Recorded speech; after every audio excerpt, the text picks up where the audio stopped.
Look around you, your phone screen, the window glass, the concrete skyscraper outside your window. It all started with sand. The seemingly infinite, humble material under your feet is the foundation of modern life.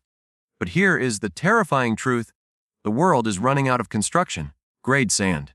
This invisible crisis is causing environmental disasters, fueling criminal empires, and threatening the very foundation of our civilization. We consume more of this single material than water or oil, an astonishing, unimaginable volume every year. What is happening next will shock you, as this is the story of the silent sand wars. It is happening right now in your city, beneath your oblivious eyes.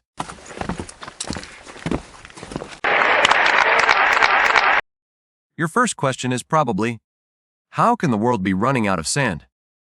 What about the Sahara Desert?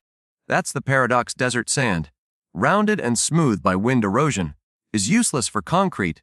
It just won't bind. We desperately need angular, rough sand, the kind found in riverbeds, lake beds, and oceans. The stuff we're building our world with is finite. To put it in perspective, every year, we use enough sand to build a wall 27 meters high and 27 meters wide that circles the entire planet. That is an astonishing volume that has to come from somewhere. The sheer appetite for this finite resource is insane. This insatiable demand for sand comes with a catastrophic price tag. When we strip sand from riverbeds, we deepen them, causing bridges and critical infrastructure to collapse. Dredging it from the ocean floor destroys entire marine ecosystems and accelerates coastal erosion. Think about the iconic beaches of the Florida coast or the fragile coastlines of Southeast Asia.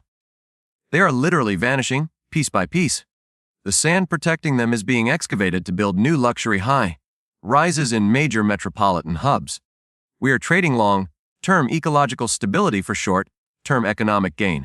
This destructive cycle is already irreversible in many parts of the world. When a critical resource becomes scarce, a black market inevitably emerges. Welcome to the Sand Mafia. In India, Mexico, and increasingly in other regions, illegal sand mining has become a multi-billion-dollar criminal enterprise. These are highly organized, often violent gangs operating entirely outside the law.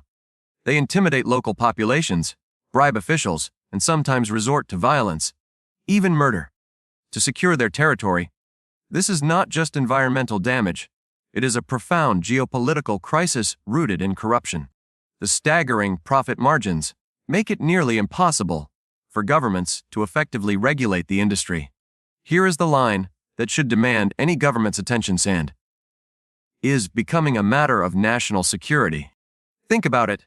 If a country cannot reliably source enough concrete materials, it cannot build affordable housing. It cannot repair crumbling highways and essential bridges. It cannot expand critical infrastructure like hospitals and schools. In the long run, severe sand shortages could trigger massive internal migration.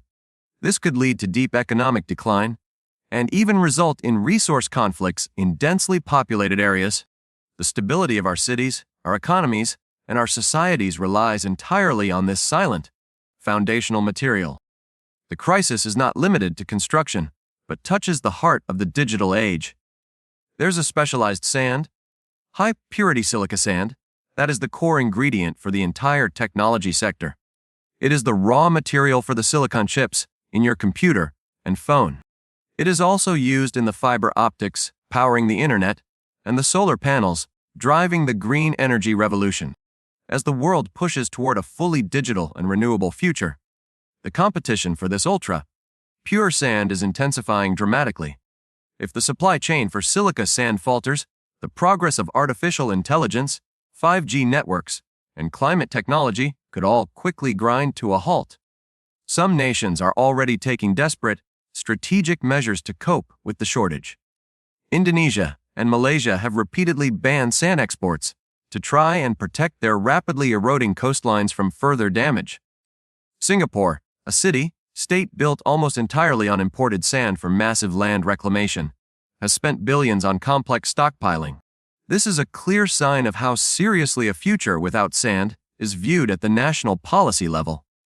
Meanwhile, countries like Australia and the United Kingdom are struggling to find sustainable, domestic sources. The relentless demand constantly outpaces their local supply. The crisis is not theoretical. It is already rewriting international policy and trade. Let's fast forward 30 years. If no major, systemic change is adopted, what does the future look like for us? Housing costs in major US and European cities skyrocket as basic concrete becomes a luxury commodity. Poorer nations are left fundamentally behind, unable to afford imported sand for their own vital development projects. Environmental degradation spirals out of control, with massive coastal floods becoming a tragic, regular occurrence. Innovation slows down, not from a lack of ideas, but from a critical lack of silicon. This sounds extreme, but remember, people dismissed early, frantic warnings about the impending oil crisis in the 20th century. We are alarmingly on the same exact path, only this time, the very foundation of our world is shaking. The good news is that we are absolutely not helpless. The solution is immediately threefold. First, better regulation. Governments must enforce strict sustainable mining practices. They must treat sand like a strategic, finite resource, not a cheap, free commodity. Second, innovation. We must invest heavily in recycled concrete and alternative building materials. This includes crushed stone fines and industrial byproducts, which reduces the need for virgin sand. Third, public awareness.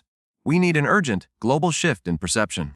We must immediately see sand not as dirt cheap, background noise, but as the critical life-giving building block of our modern world.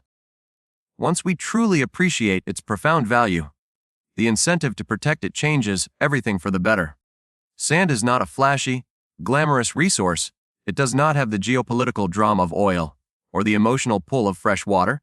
It is quiet, it is ubiquitous, and that is precisely what makes it so dangerous to ignore. The most valuable things in the modern world are almost always the ones we take most for granted until they are completely gone forever. Our cities, our cutting-edge technologies, and our entire way of life are literally built on this rapidly disappearing material. It is time we start paying close attention to what lies beneath our feet before the foundation of our civilization truly slips away. Don't let the sand run out.